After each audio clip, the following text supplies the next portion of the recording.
ആദ്യം PS മൊത്തത്തിൽ Suresh PS കേട്ടോ സുരേഷ് PS ആണോ PS സുരേഷ് ആണോ? സാറ് നോക്കി വട്ടത്തിൽ എഴുതുമ്പോ സുരേഷ് PS സുരേഷ് അതെ ആദ്യം ഒരു CIDക്ക് വേണ്ടത് അക്ഷരസ്ഫുടതയാണ്. അക്ഷരസ്ഫുടതയാണ്. അക്ഷരപുഷള ഇച്ചിരി കുറവാണ്. അക്ഷരപുഷടയല്ല അക്ഷരസ്ഫുടത. പറയാം. ആദ്യം ഒരു CIDക്ക് വേണ്ടതാണ്. എങ്കിൽ മാത്രമേ ഒരു CIDക്കുള്ള അറ്റാക്ക് ചെയ്യാൻ പറ്റുകയുള്ളൂ. മനസ്സിലായില്ലേ? അക്ഷരപുഷളില്ലാത്ത സാധനം പറഞ്ഞു. തനിക്ക് അക്ഷരസ്ഫുടതയുണ്ടെന്നുള്ളത് ആദ്യം ടെസ്റ്റ് ചെയ്യാൻ പോവുകയാണ്. മനസ്സിലേ? തന്നെ ഇപ്പൊ ഞങ്ങൾ CID ആയിട്ട് എടുത്തോ? തന്റെ പേരിപ്പോൾ CID നെട്ടൂരാൻ. സുരേഷ് ഇപ്പോ താൻ CID നെട്ടൂരാനാണ്. സിനിമയിലൊക്കെ കാണുന്ന പോലെ മോഹൻലാലൊക്കെ സിനിമയിലൊക്കെ CID നെട്ടൂരാൻ. മനസ്സിലായില്ലേ? അപ്പോൾ താൻ ഒരു ഭയങ്കരമായ ഭീകരനെ ഓടിച്ചിട്ട് പിടിച്ചിട്ട് അയാൾ തന്റെ മുമ്പിൽ നിൽക്കുകയാണ്. ഇവിടെ നിൽപ്പുണ്ട് അയാൾ. ഒരു കൊച്ചെന്തൊരു കിത്താവും വെച്ചോണ്ടിരിക്കുന്നത്. സങ്കല്പത്തില് അവിടെ ഉണ്ട്. മനസ്സിലായില്ലേ? അപ്പോൾ താൻ ഒരു CIDയുടെ ഗാംഭീര്യത്തോടെ ഗൗരവത്തോടു കൂടി ഇങ്ങനെ വന്ന് പറയണം അയാളോട്. CID വേണം കേട്ടോ.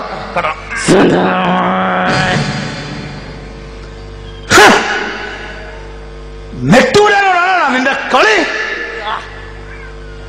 മനസ്സിലായി? അതായത് ഇയാളോട് നിൽക്കുന്നു, താൻ CID ആണ്. അപ്പോൾ ഇങ്ങനെ ഒന്ന് പറയണം.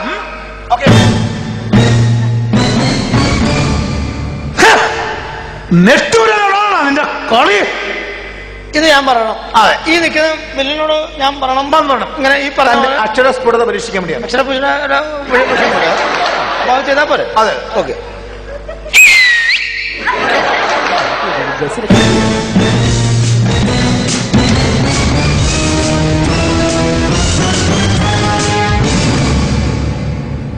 ഒന്നൂടെ പറഞ്ഞേ. ഒരു പ്രാവശ്യം എടോ. ഓക്കെ.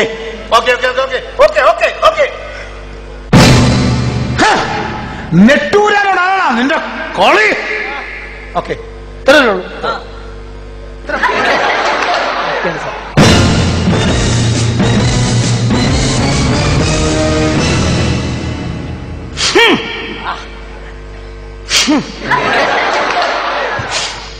അയ്യേ, ഞാനല്ല. എന്താ മണക്കണ്ടല്ലോ? ഞാനല്ല. അങ്ങനെയാണേ സാർ ഉറപ്പാ. എന്റെ ഇങ്ങനെയല്ല. ഉറപ്പാ. ഞാനല്ല. ഇവനിങ്ങനല്ല. ഇവന്റെ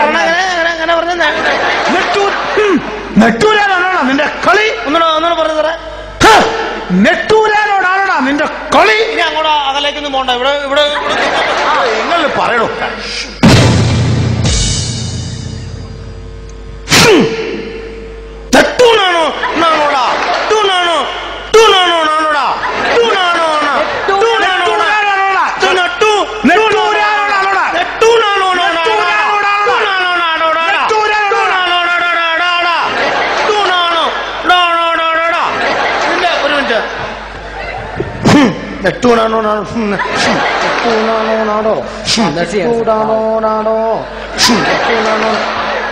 ഈ ഹുമ്മ നിർത്തോളയോ? ഞാൻ പറയാം.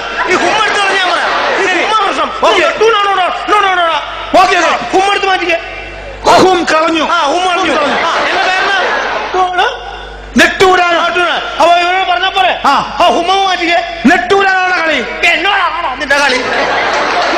പിന്നെ അതിനടിക്കുന്നു ടൂണാണോടാ. അതിനടുത്ത്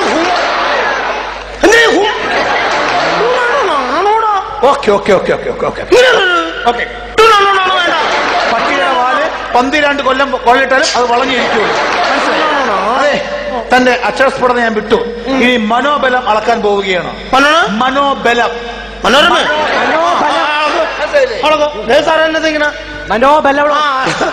തന്റെ ഭാര്യയെ കൊണ്ടുവന്നിട്ടുണ്ടോ? ഭാര്യനെ ഞാൻ കൊടുത്തില്ല. പിന്നെ ഇവിടെ ഭാര്യനെ കൊണ്ടുവരുന്ന ആവശ്യമില്ല. Okay, very good. എന്റെ അച്ഛനെ ആ മുറിയിൽ ഞാൻ അടച്ചിട്ടിട്ടുണ്ട്. എന്റെ അച്ഛനെ ആ മുറിയിൽ ഞാൻ അടച്ചിട്ടിട്ടുണ്ട്. ഈ തോക്കുമായി ചെന്ന് എന്റെ അച്ഛനെ വെടിവെച്ച് കൊല്ലണം.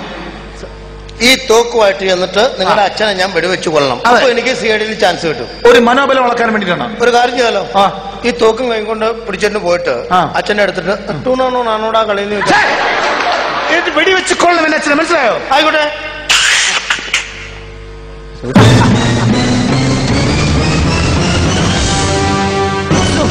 സാർ എന്തൊരു മണ്ടത്തരം ചെയ്യണേ. ആ കാട്ടുമാക്കാൻ അയാൾ ഭാര്യനെ കൊണ്ട് വന്നിരുന്നെങ്കിൽ ഓക്കെ, അയാളെ വെടിവെച്ച് മറ്റേ ഭാര്യനെ വെടിവെച്ചു കൊല്ല. ഇത് സ്വന്തം തന്തേനെ വെടിവെച്ച് കൊല്ലുക പറഞ്ഞ എടോ മണ്ട. എടോ അതാണ് സിഐഡിയുടെ ബുദ്ധി. എന്ത് ബുദ്ധി? ആ തോക്കിൽ ഉണ്ടയില്ല. തോക്കുമായിട്ട് ഒരാളെ എങ്ങനെ വെടിവെച്ച് കൊല്ലോ? എന്തൊരു ബ്രെയിൻ ട്യൂമർ. പരിപാടി കാണിക്കുന്നത് അപ്പോൾ വെടിവെച്ച് കൊന്നില്ല, കണ്ടില്ലേ? വെടിവെച്ച് കൊന്നില്ലല്ലോ. വെടിവെച്ചിട്ട് ഉണ്ട വരണേ, വെടിവെച്ചിട്ട് എത്തില്ല. ഈ തോക്കിന്റെ പാത്തിക്ക് ഒറ്റ അടിക്ക് കൊന്നു. ശവളൊക്കെ